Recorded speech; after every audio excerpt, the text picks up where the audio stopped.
Hey everyone, so I thought I'd record a video with using the island node. I believe I've played with it before on my channel, but a recent question came up about it and I thought I'd just take another stab at it for fun. We've got the island node here, which is a pretty straightforward node. If we hit this here, you can see that we can go ahead and paint things. So we paint little pieces and it creates a shape. And it's not entirely certain exactly what you're going to get as a shape when you do this because the erosion, or not the erosion, the displacement is so heavy. So with that idea in mind, you just do what you want with it and then you see what happens. So you can, of course, change the brush size. You can switch between draw or erase, undo, redo, right? And you work something until you get a look that you like. And you get this. It's this huge, massive thing. It's basically just black and white. And then you're like, well, how do I use this? Because it doesn't look much like an island. And not only that, it's only taking up a small section of my terrain here. So I'm just going to close this editor. We'll jump over to our transform node, which is what I use next. And I use that to shift left, right, forward, back, and adjust scale. I've got it up to like 200% and get it fitting in here a little bit more neatly on the surface. From this point forward, it comes into the process of shaping this and making it look more appropriate. So if I just go to my Apex node, which I went ahead and converted to terrain so that it will show because it's honestly showing as a mask. We can see that we get this big spiky thing, which if we bring down into a constant here, so I'm just plugging it into a constant, which is found at the top here, you can see that that starts to look a little bit more like an island. So that's sort of your starting point. So you just choose your general height to visualize. And then after that, we need to start shaping the island because obviously it's not going to work just like this. So to shape it at one level, I brought in the thermal shaper, and the thermal shaper is a newer node. If we go ahead and brought the thermal shaper in here, let's grab how about a Perlin noise, and we'll take that Perlin and drop it to the floor and drop some of its influence so it's easier to view. We'll just plug that into our lovely thermal shaper. And instantly you can start to see that there's a change to the surface, right? There's sort of like a carving, large sort of carving element to it. And if we increase the influence of that, you'll see what's happening. So it's basically blending from its original shape to this shape when you play with the influence. And then that shape you can make more extreme, kind of pushing larger and larger, sort of expanding on like the divots. So it takes like a divot and expands and kind of merges them. And now we get something sort of dune-like. And if we go in the opposite direction, we get something more bulbous. So we have some nice little effects that you can get from this. And it happens to be also terribly useful, in our particular case, for the island, for making the ridges slope a little bit, which is what I wanted to do. So I wanted them to slope, and you can see that it slopes down into there. And I'm taking this whole thing and doing an auto level. Well, why would I do that? I mean, I just went from it being like that already to that and then shaping it, and now I'm bringing it back all the way up. Well, I'm bringing it back up because I want to be able to select an element, a portion of it. You can see the height node just a little bit further down. That height node, in order to get the ability to have like a nice sort of fall off and really select, isolated sections, as well as the ability to use the clamp node appropriately, I want to be able to have that full range. So let me show you what happens when I go ahead and use I've got clamp set to clip to chop off the bottom here. Got clamp set to clip to grab sort of the top. If I take this one and go to 100%, you'll be able to see that I have, cut off a chunk, and the edge is very narrow. So look in the 2D mode here. You can see how narrow that edge is. Now let's take that same idea and we'll use clip, and you can see I'm all the way down to 1%, and you can see that edge is really quite broad. So that's really the difference, is that being able to clip, if you look in the 2D view, this is really what we're paying attention to. You can see how that works. So to bring some of that shape back, I left sort of like 93% here. So I had a little bit of height. Remember, this is going to be squashed down again when we bring it back to another constant.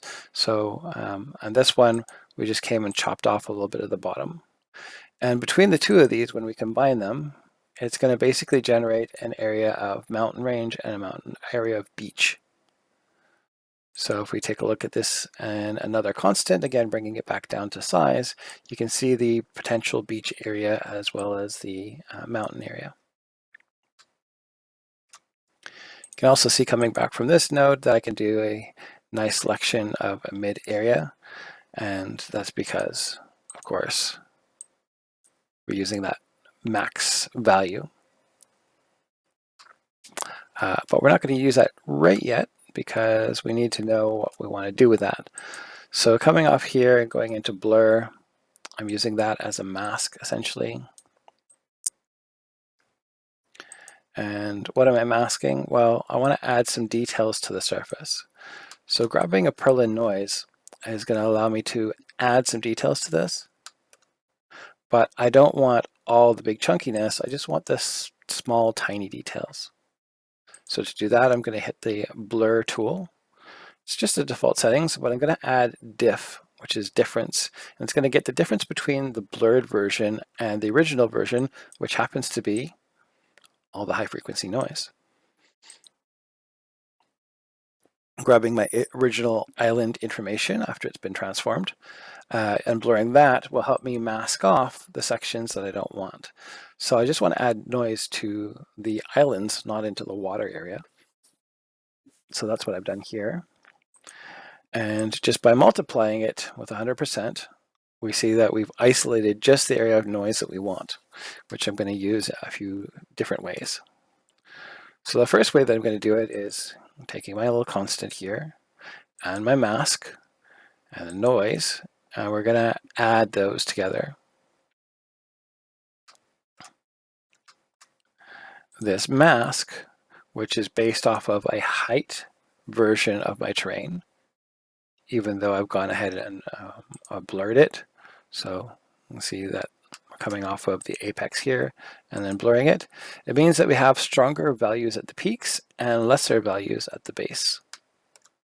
So that's why I use that as a mask.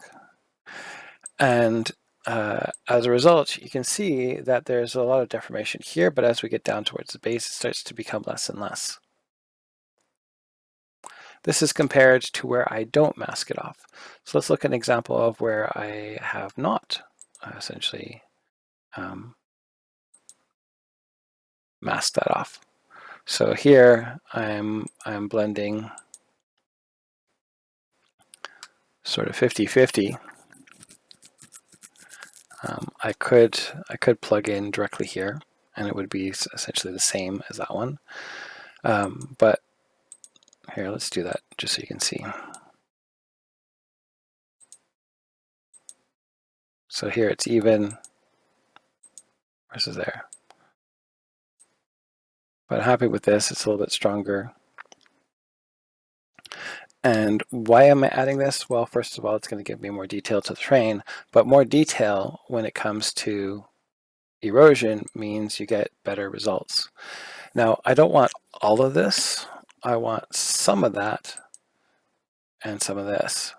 So I'm just dropping it down to roughly the same size, like so. And when you come here, you can see now it's stronger near the base, weaker at the top, but it's also weak in the middle here. There's other ways I could accomplish this. I could have started off with this. I could play with the settings and tweak them, and then just add them there. Maybe skip a step. It's also possible. From this point on, it's really sort of final detailing. So I'm coming into an erosion here, and the erosion is getting rid of my beach, which I would like to keep at least a little bit of. But it's adding these nice furrows into the terrain as I wanted, which is why I added the details. And some things were changed because this is such a small scale. So because it's a small scale, I turned off real scale, increased feature scale all the way up and terrain scale all the way up so that we get smaller sort of details in there, and then adjusted verticality to get the intensity that I wanted. Coming down here, we're taking this and we're sort of clamping off the top, doing a little bit of shatter, but then blending that because that eats away too much. We just get sort of a mix between them. And then just blending back some, like adding some of that back in, we get some interesting shapes. I get a little bit of the base back in along with that erosion. It's just a bit of shaping. Moving forward, I basically want to start texturing this. So one of the paths for my texturing is down here. It's an offshoot from the very beginning. So let's have a look at that. I use this section to sort of help me preview it a little bit, and taking an aperture on this and expanding it outwards, I get some more area sort of around the island. So I just used 6 iterations. I just pushed it all the way out. And then using an apex on that, you can see it ends up with something a bit bigger, and that allows me to get a section of fall off that I can add in. I went ahead and did a hydro to this to sort of soften any of the ridges that were present. And then I ended up doing a displace in 2 different directions. So the displace, low scale and default, and then a slightly lower strength overall. And the difference, other difference here is that I've got it like 90 degrees. So they're both rugged, low scale. This one's a little bit less strong, and it's 90 degrees going in the other direction, so I break that up. I used a transform because you can see that when I did this, the movement of the high sections was quite significant. And in particular, the little mini island here was offsetting a little bit too much. So I used transform to get it back kind of in place. I don't mind that the other stuff kind of breaks up, but this one, I mean, it's so thin and small, I needed to make sure that it aligned. So I used transform to fix that. A little erosion to break up those shapes a little bit more. And those are running into essentially my preview color. So my preview color helps me sort of establish this. Let's get that preview height ready. And initially I was playing with some settings to get the green all the way to base, but I ended up removing those because then I end up replacing the top. So really what this is sort of a way to kind of preview the fall off and the edges and whatnot to see how those end up looking. So once you've got the train kind of shaped out, you can play with that. For fun, I went ahead and took the shiny waves, which it's essentially a non-animated kind of representation of waves. I can take a look at these here. And then if I go ahead and do a shatter on that, it's going to break them down into lesser groups. And then I just added that just by a little bit of blend, just to add a little bit of texture to the water. It's not absolutely necessary. Ultimately, when you do something like this, if you're taking it into another engine, you may not even keep the water, let alone, static texture elements. So this was, again, just sort of a for fun process. Over here,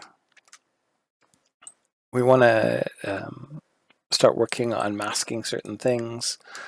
And so one of the things that I did here was I used the Snowfall nodes, playing with their settings, really to just sort of isolate certain areas and create myself a mask for what I would end up using as a mask for sort of heavy foliage, so trees and stuff like that. And you can see the end result. I just added a little Voronoi here, inverted, so it's a little bumpy and high scale to throw that in there. So it's just noise. And you could do like a Perlin noise instead or whatever, but I wanted the regularity that comes from Voronoi.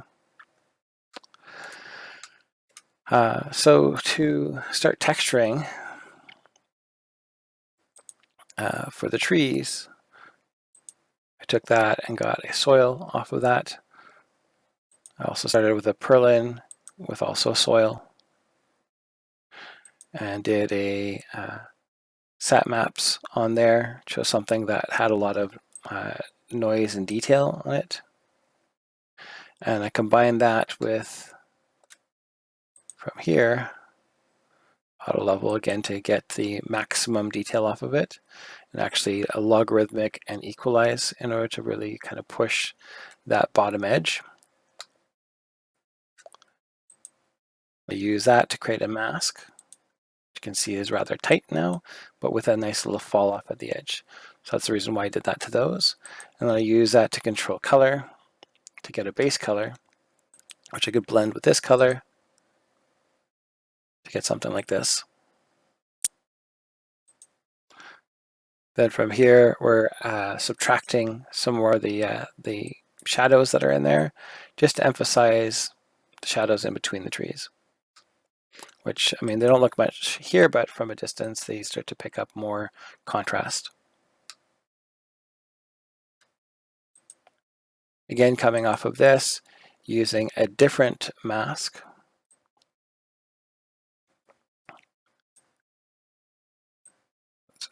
Grab this soil, which is gradiated. I have two sat maps.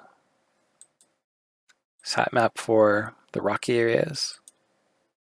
Sat map for the shore here. So a little bit of brighter green, some grays, and some what starts to look like a little bit of sand. I'm going to draw more of that from the original piece, but this will add a little bit to that edge. And taking these two and combining them using this additional mask here. So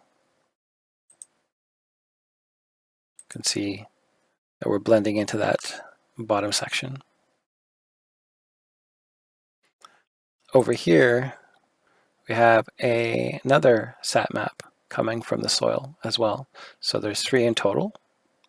And this one is texturing the sort of mid-terrain areas where the trees aren't, but there's like thick. Bringing them all together, we have this, but I didn't want it to be too regular, so I broke it up. And I broke it up by taking, again, another height, which was a little bit higher than the previous one. So each one is just a little bit higher, and putting a Perlin through it. So we get variation. I also did a shatter, and then just combined those, just added them together. And that gave me this breakup here.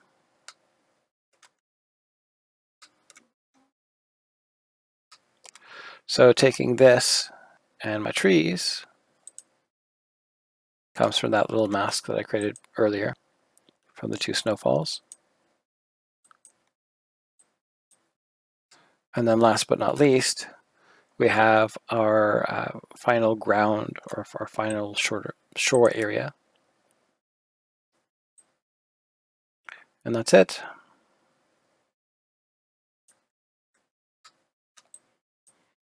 So there's a walkthrough of a example terrain of how you could sort of approach this. There's a lot of steps that could be taken out or added to this to do different things. It depends really what your reference is. So if you're looking for sort of like a, Fiji Islands kind of thing, then this might be the right direction. But if you're looking for a little island off the shore of, British Columbia, or in more of a desert region or something like that, obviously things are going to look a little bit different. But at least you have one approach to start on this.